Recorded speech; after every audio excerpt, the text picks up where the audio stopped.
Welcome back to Big Mouth, and remember you can follow me on Twitter at Movies TV Mad. Very shortly I'm going to talk about why I'm confident that Henry Cavill is still Superman. We read an interview with David Ramsey, aka Diggle from the Arrowverse.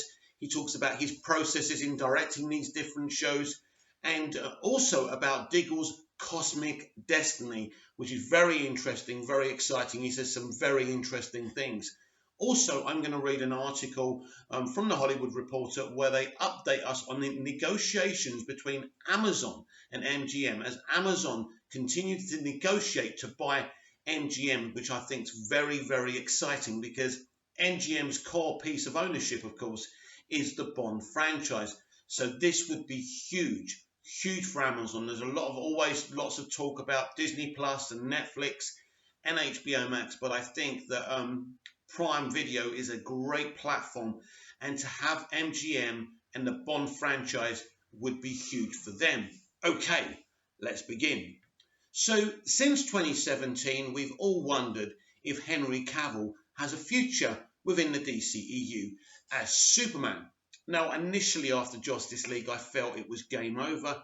The way they represented Henry, what they did to his upper lip, I just thought there was no way back, and I thought there was no way back for Ben Affleck either. Now, obviously, Ben Affleck did some extra footage for Zack Snyder's Justice League Snyder Cut. He's also agreed to be in the Flash movie, which is very, very interesting. I feel that Ben's either doing this to kind of finish off his Batman arc, or he's got a bigger future within the DCEU. We'll have to wait till November 2022 to find out what's going on there. Now listen, there was a report in the Hollywood Reporter about 2019 saying that they were arresting Superman. Then Cavill and his representatives told us that the cape is still in the closet. I feel by this point, if Cavill was out as Superman, we would have known by now. They would have officially confirmed it. Henry would have confirmed it.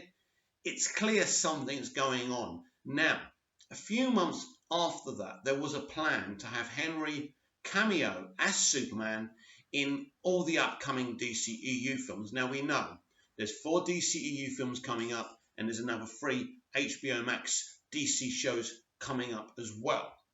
It is my theory that Henry Cavill will cameo in each of these movies, obviously with the exception of the Batman. But who knows what's going on. But I would accept that he wouldn't cameo in the Batman. But Aquaman, Flashpoint, and especially Black Adam, and obviously Shazam 2 Fury of the Gods, they are all viable places where Henry can cameo as Superman. And I feel this is what's happening. So why haven't we had any announcements? Well, I believe they want these things to be a surprise. Now, we know in James Gunn's The Suicide Squad, Bloodsport has shot Superman with kryptonite bullets. So it's very viable that this sequence could be shown. Also, depending what happens in the film, maybe we see Bloodsport rounded up by Superman at the end of the movie too. That's always been my theory. So I feel they don't want to advertise the fact, if this is true, then he's going to cameo in 4 DCEU movies, that they don't want to advertise the fact. They want these things to be big surprises. For me, personally, I would do the jig. It would be a sensational realization after all the pain and all the not knowing that Henry would be involved with the DCEU as Superman. It's what Henry wants, it's what we want, and I think these have been negotiations going on for a very long time. As I say, I feel if he wasn't Superman anymore, we would have heard. And although there's been rumours and some, scoopers have been saying he's not Superman anymore, I feel because nothing's been announced that we could be getting these cameos, which was Walter Hamada's original plan. So I feel that's what's happening. Also, Geekosity, a publication which I think is owned by Mikey Sutton, a scooper, has said just because he's going to be in several projects, including Highlander, it doesn't mean that Henry is no longer Superman. Now, Mikey's pretty, now and again, bang on with his scooping and his information, And obviously, because it's information I want to hear, I'm choosing to believe it. It doesn't mean it's true and it's right, but I'm choosing. I'm choosing to believe this. I'm choosing to believe he's going to cameo in these 4 movies. And I think that would be fantastic for Henry and us, the fans, because this is something that we've been asking for all the time. Also, the Superman of Colour is set in another Earth, another universe. This is what Flashpoint's all about. This is what Flashpoint's going to set up. So just because we're getting a Superman of Colour doesn't mean, Henry Cavill's been replaced as Superman. As I say, there's been no official statement. To remove him from the DCEU, you'd have to involve him first and foremost. But I think him cameoing in these movies is perfect. He's a busy guy. Maybe he doesn't have the time to do a Superman movie at the moment. Maybe they don't have any plans for him to do a Superman movie at the moment. But I think these cameos are a reality that possibly could happen. And as I say, I would be very excited about that. And I just feel, as I say, if he was out, we would know he was definitely out by now. I don't expect anyone to officially tell us that he's still Superman, but I believe he is, and these cameos are a real thing, and I think that was the plan from the very, very beginning. So yes, I expect to see him in the Suicide Squad, Aquaman 2, Shazam 2, and Black Adam. And Black Adam's the one that obviously The Rock's been fighting for. He kind of said maybe, maybe not. A lot of people are predicting a sequel. Maybe he will be involved in that. But I expect him to cameo in all 4 of these movies. And I think this would be a gift to the fans. And right now, with the Snyderverse coming to an end, and they want to please people, they want to create excitement. And I expect the Flash movie to throw everything at us. And it's going to be interesting in the build-up to Flash what these other movies are going to be like. The Batman, Black Adam, Shazam, Fury of the Gods, etc. These are films that have to please the fans, and I think it's important. And I think Henry's cameos are an important part of that. And I think, as I say, to not have a Superman in the DCEU, you would have to frame that. Also, if you just wait there's a lovely picture of Sasha Calle. Actually, it's fan artwork, and this is great. So I just thought I'd show you this because Sasha Calle posted this fan artwork of her Supergirl, and this is really brilliant. This is cool. Look at this. I don't know if you can see that, but from a distance, but she looks really, really awesome, doesn't she? So that's really, really cool as well. And I think one of the things we'd love to see is Sasha Calle's Supergirl with Henry Cavill's Superman. Now a lot of people, because we saw her new hairstyle revealed, it's short and black. I have no problem with her not being blonde whatsoever. I don't even think blonde would suit Sasha, to be honest. I like the hairstyle she was displaying the other day as well. So apparently some people have been telling me, because I don't know the comics so well, especially Supergirl, that she could be playing an Elseworld, a multiverse version of Supergirl that's called something else, and I forgot the name. Apologies for that. That would be very, very exciting. But the information I gathered about this version of Supergirl sounds really exciting, and I hope this is the direction they're going in it, but going with it. So I'm telling you right here, right now, this is not news, but this is why I think this. I believe if Henry Cavill wasn't Superman anymore, we would know about it. I believe we will see him in these 4 movies, in cameos. I think he will play a larger role in Shazam and maybe a smaller role in Black Adam, but expect to see Henry Cavill cameo in these 4 upcoming DCEU movies, and that's so really exciting.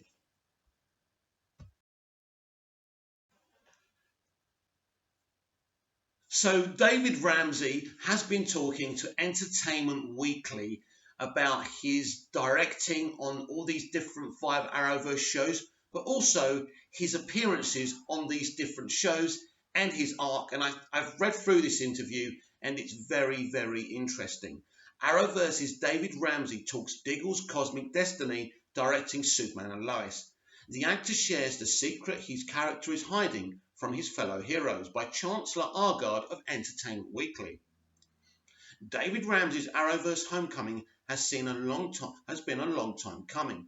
This season, the Arrow actor who helped launch the CW shared superhero universe is returning as a director and a guest star, reprising the role of John Diggle across most of showrunner Greg Berlanti's series, Superman and Lois, Supergirl, The Flash, Batwoman, and DC's Legends of Tomorrow. According to Ramsey, this has been in the works since November 2019, but then the pandemic happened and not even the combined forces of Superman, Supergirl, and the Legends could stop that.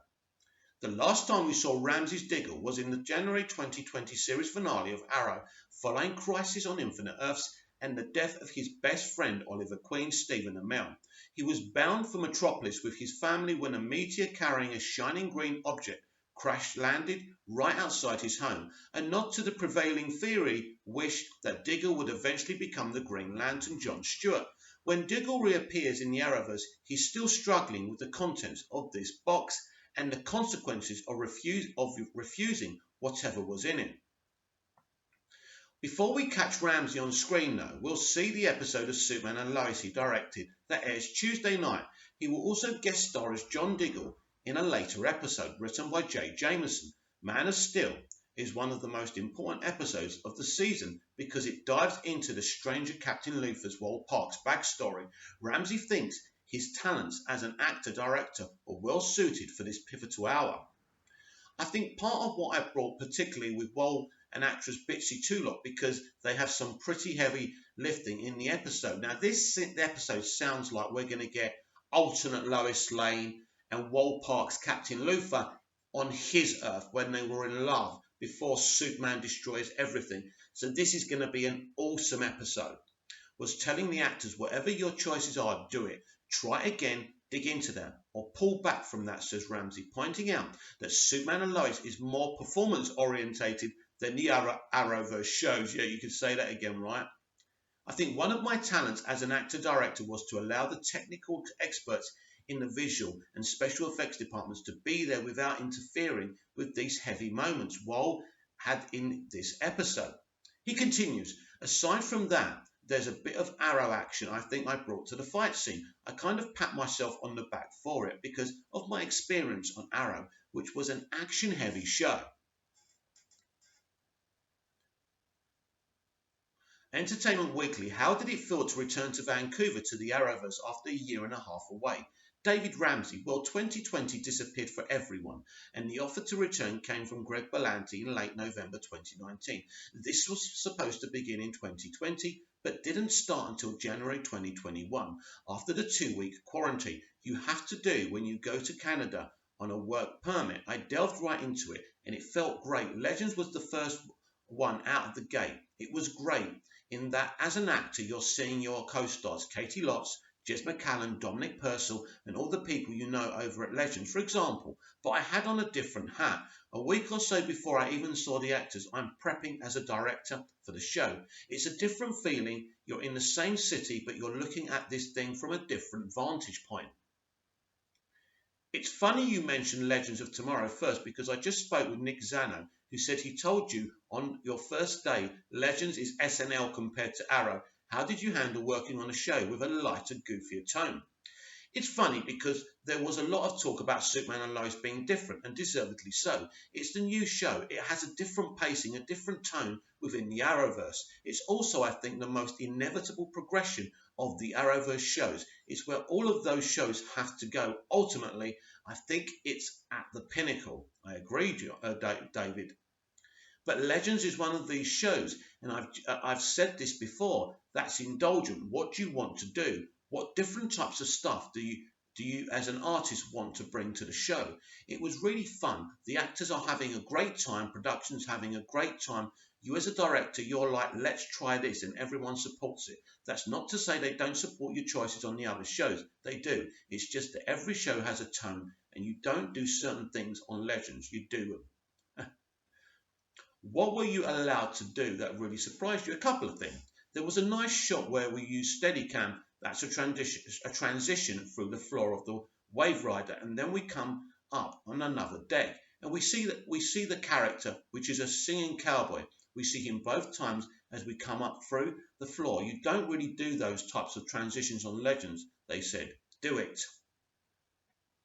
There's another snap zoom I did, which I just a technical term. I shoot a character in the head, and then we see through the hole in their head the guy that shot them on the other side, and we just snap zoom between the two. It's shot like that you don't really do on Legends, and they're like, fine, let's do it. Let's bring some of that Arrowverse stuff to it. Just make it fun. How did it feel to step back in John Diggle's shoes after such a long time away? Did it take a while for you to find the character? Yes and no. It was like putting on older shoes. It wasn't that difficult to get into the character. What was difficult was taking off the director's hat, because I'm acting now and not thinking about where the camera is. I'm not thinking about how things cut together, about the bigger script at large. I'm just thinking of my moment and where this fits into the script. That adjustment was a bit more difficult. Playing John Diggle, a beloved character, was just fantastic. Coming back to the Arrowverse with this character has been a blast. Where do we find Diggle when he returns to all these shows? What is he dealing with? He was on his way to Metropolis and was intercepted by a glowing green box. Whatever was in that box, he refused its invitation. There are consequences for that. This is the very preliminary story of telling what those consequences are. We find John Diggle as co-leader in Argos with his wife. He's going to Gotham, Smallville, and National City as an Argus leader. That's his day job. But he's hearing voices. He has He has debilitating headaches, and he's hiding them from the other members of the Arrowverse shows, who he's helping as an Argus member. So he's coming there with a purpose, but he's also hiding something. The more we tell the story, the more we begin to hear what these voices are, particularly on the Flash. Diggle enlisted in the army twice and stepped up as the Green Arrow when Oliver couldn't. He doesn't seem like the type of guy to refuse a call to action. What does that say about what he's refusing? I would challenge that notion. John Diggle is everything you mentioned, but he's also a man post-crisis who has gotten the daughter back he lost during Flashpoint. He got his wife back, who was abducted by the Monitor. He lost his best friend to the Spectre and Monitor. This man has gotten another lease on life. So I would position that he has always been one of the most grounded, most family-orientated characters in the Arrowverse. The last thing he'd want to do is accept becoming an intergalactic policeman, for example. But I would also say his destiny is ultimately cosmic. Wow. So I think this is the correct step in telling the story of how he gets to that destiny. The right move to make. I don't think he would have readily accepted it. When he was intercepted by this glowing green box, he just kissed his wife and kids goodbye and said, I'll meet you in Metropolis. We know the Supergirl episode you directed and appeared in was co-written by Aziz Safi and deals with racial discrimination. Here we go. How did you approach directing an episode with a heavy theme like that? There was some heavy lifting. It was very ambitious. Azzy wrote a brilliant, beautiful episode that does talk at a great length about racial discrimination and begins a conversation among friends of different races who are really trying to understand each other, but who don't always have the language. It doesn't try to find the answers, but it begins the conversation. The other heavy lifting is John Diggle coming in and helping the full-fledged destiny of Safi's character Kelly Olsen becoming the Guardian. So the episode is trying to accomplish a couple of things. So I think we can already see, if we're interested in John Diggle's arc, Supergirl isn't the most important episode, but The Flash certainly is. And I think the Superman and Lois episode will be huge. But this episode, they're trying to make some commentary on racism. Personally, I think we can skip this episode. It was fantastic to be able to go into the show and have showrunners Robert Rovner and Jessica Quala allow me, Azzy and Jay Hoffman, the other writer, to really hone a script and have them say, we're here to assist. It was a great atmosphere like Superman and Lois. Writer-producer Todd Helbing doing the same thing, to have a director come in, find the right tone in the script. Unlike Superman and Lois, Supergirl was trying to accomplish a lot of things in that episode. I think they did. I have my doubts. So that's the interview. It's a very interesting episode. I'm not surprised the direction Supergirl goes. It's that type of show.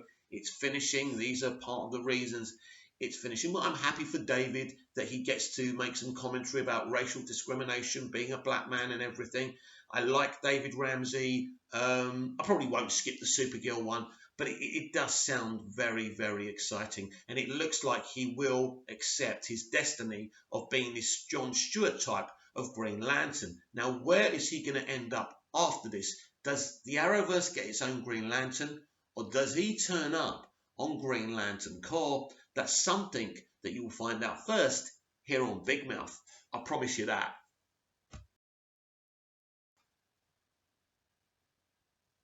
And finally, this is really, really huge news, by the way. Amazon in negotiations to buy MGM in mega deal report. If a deal closes, the e-commerce giant would have access to the studio's massive library, comprising over 4,000 titles, 17,000 hours of television for its Prime Video streaming service. MGM Holdings, whose storage studio boasts one of the largest Hollywood film and TV libraries, including the iconic James Bond franchise, is in negotiations to be acquired by Amazon, according to a May 24th Wall Street Journal report. Citing unnamed sources, the newspaper says a deal figure could be almost $9 billion, and talks are advanced enough that a deal could be unveiled as early as this week. So this is huge. This is happening. It has long been rumoured that the tech giant was a top suitor for the studio, which emerged from bankruptcy in 2010. Apple had also been seen as a potential buyer, and sources tell THR that NBC Universal was also in the mix. MGM's top shareholder is Anchorage Capital, run by former Goldman Sachs exec Kevin Urich, who leads the studio's board of directors and is said to be spearheading the deal. In December 2020, it was reported that MGM had enlisted Morgan Stanley and Liontree LLC to advise on the sale. The studio has not installed a CEO since Gary Barber was ousted from the post in 2018 at the behest of Urich. Instead, the studio's TV arm is overseen by reality television mogul Mark Burnett, while Michael DeLucas was installed in January 2020 to head feature film. If the deal closes, Amazon would have access to MGM's massive library, comprising over 4,000 titles. Or is that 4 million titles? I'm not very good with my figures and decimals. And 17,000 or 1,700,000 or whatever that is, hours of television for its Prime Video streaming service. The century-old feature library includes Gone with the Wind and Wizard of Oz, as well as the Rocky and Hobbit franchises. Television titles include Fargo and The Handmaid's Tale, along with unscripted offerings Survivor and Shark Tank. Amazon would also control what is seen to be the industry's most lucrative yet to be tapped brand, James Bond. Sony's distribution deal expired after 2015 Spectre, which kicked off a courting process that saw Sony, Universal, Warner Brothers and Fox pre-Disney merger, as well as then upstart Amazon and fledgling Apple, vying for the property. Ultimately, the distribution plan was set with MGM under a joint venture, United Artists releasing, handling domestic, and Universal taking international. But during the pandemic, the studio explored a licensing deal for the latest 007 movie, No Time to Die, which has been delayed several times from its April 2020 release. Netflix and Apple crunched a number on a possible deal, but ultimately MGM pushed the film for a third time to an October 2021 release. It is currently unclear if the potential purchase by Amazon will affect that film's current distribution plan. As for Amazon, this would be the biggest move to date for the tech giant's continued push into entertainment, which already includes a television and film studio with a sizable slate, and its streaming service. At the 2021 Oscar ceremony, Amazon earned 12 nominations in its first quarter 2021 earnings report. Amazon mogul Jeff Bezos said that over 175 million Prime members have streamed television shows and movies in the past year, up more than 70% year over year. So this is very, very interesting. Obviously, MGM have got a lot of stuff, a lot of IPs. As they say, they've got a record amount of films and TV shows. But the diamond in the rough that they want is the Bond franchise. Now, this is interesting. What will happen with No Time to Die? I would assume they would still release it in movie theatres, but maybe they could do a day and date thing. I don't know what's going to happen. Or they could have a shorter cinematic kind of window. I don't know, but this is very interesting. and very exciting because moving forward, Bond could have more of a freedom in what it's trying to do, and also the plan could change because if Amazon Studios own this, I think they're going to want more of a say in what happens, and Barbara Broccoli won't have it all her own way. And with what I saw with No Time to Die, because I did see a screening of that film, I think we do need a rethink with the future of the 007 Bond franchise. So let me know what you think down in the comments below. What do you think about my theory that Henry Cavill is still Superman and he will cameo in at least the next 4 DCEU movies? Please let me know. What do you think about the David Ramsey interview? Are you excited about his cosmic destiny? What do you think of him as a director? And what do you think of Amazon nearly signing up for MGM? What does this mean for James Bond and its franchise? Comment down below. Like, share and subscribe.